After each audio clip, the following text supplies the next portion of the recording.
കൂടുതൽ വാർത്തകളും വീഡിയോകളും കാണാൻ ഈ ചാനൽ സബ്സ്ക്രൈബ് ചെയ്യുക. കൂടെ ബെൽ ബട്ടൺ അമർത്തുക. നമസ്കാരം. ശിവക്ഷേത്രത്തിൽ പൂർണ്ണ പ്രദക്ഷിണമാകാമോ?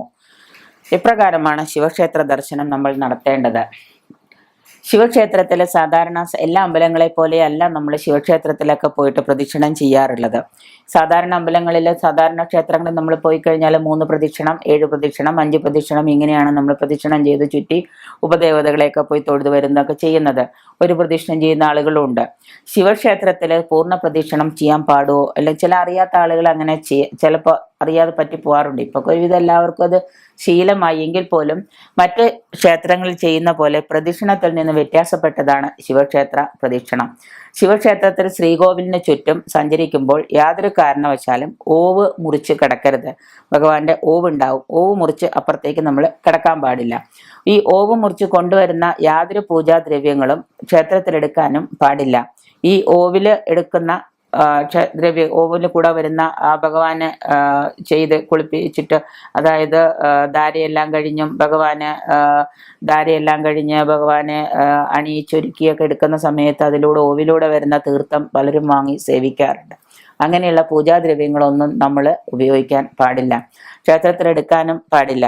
പരമശിവൻ ദേവഗംഗയെ ജടയിൽ സ്വീകരിച്ചിട്ട് ഒരു വശത്തേക്ക് തിരിച്ചുകൊണ്ട് ഓവിനെ ഗംഗാനദിയായി സങ്കല്പിക്കുന്നു എന്നാണ് പറയുന്നത്. ആ കാരണത്താലാണ് നമ്മൾ ഓവ് മറികടന്ന് പോകരുത് എന്ന് പറയുന്നത്. ഇങ്ങോട്ടേക്ക് കടന്നു കഴിഞ്ഞാൽ അത് ഭഗവാന് ആ ചാലിനെ കീറി മുറിച്ച് കൊണ്ടുപോകുന്ന ഒരു ദുശകുനം എന്ന രീതിയിലാണ്. അപ്പം അതുകൊണ്ട് അങ്ങനെ, കൂടാതെ താന്ത്രികവും യോഗശാസ്ത്രപരവുമായ പല കാരണങ്ങളും ഇതിന് പറയുന്നുണ്ട്. തന്ത്രശാസ്ത്രത്തിൽ എല്ലാ ദേവന്മാർക്കും ഉപരിയായി വർത്തിക്കുന്നത് ശിവനാണ്. ഇതൊന്നും നമ്മൾ സാധാരണക്കാരിതൊന്നും അറിഞ്ഞോളണം എന്നില്ല. എങ്കിൽ തന്നെയും തന്ത്രശാസ്ത്രത്തിലെ എല്ലാ ദേവന്മാർക്കും ഉപരിയായിട്ട് വസിക്കുന്നത് ഭഗവാൻ ശിവനാണ്. ശരീരത്തിലെ ജടാധാരങ്ങളിൽ ഏറ്റവും മുകളിലുള്ള സഹസ്രാര പത്മത്തിൽ നിന്ന്, ഏറ്റവും മുകളിലാണ് സഹസ്രാര പത്മം. ഈ സഹസ്രാര പത്മത്തിലെ ബ്രഹ്മരന്ധ്ര സ്ഥാനമാണ് ശിവന് കൽപ്പിച്ചിട്ടുള്ളത് ഇവിടെ.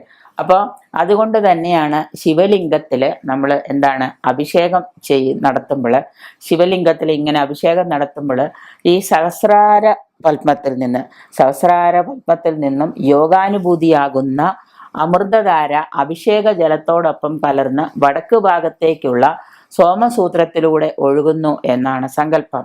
ഇതിൽ സോമസൂത്രത്തിലൂടെ ഒഴുകുമ്പോൾ കിഴക്ക് നിന്നും പ്രദക്ഷിണമായി ഓവിന് സമീപം എത്തുമ്പോൾ ഈ സാധകൻ, അതായത് തൊഴാൻ വന്ന ഭക്തൻ, നമ്മൾ തന്നെ ഓവിന് അടുത്തെത്തുമ്പോൾ സാധകൻ തന്നെ സഹസ്രാരപത്മം വരെ എത്തുന്നു എന്നതാണ് തുല്യം.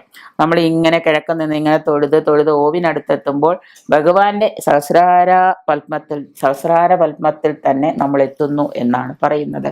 അങ്ങനെ അതുകൊണ്ട് തന്നെയാണ് ഈ ശിവക്ഷേത്രത്തിലെ പ്രദക്ഷിണം പ്രാണായാമ തുല്യമായ ഒരു പ്രക്രിയയാണ് എന്ന് പറയാം. അതുകൊണ്ടാണ് ശിവക്ഷേത്രത്തിൽ നമ്മൾ പൂർണ്ണ പ്രദക്ഷിണം ആവാൻ പാടില്ല എന്ന് പറയുന്നത്.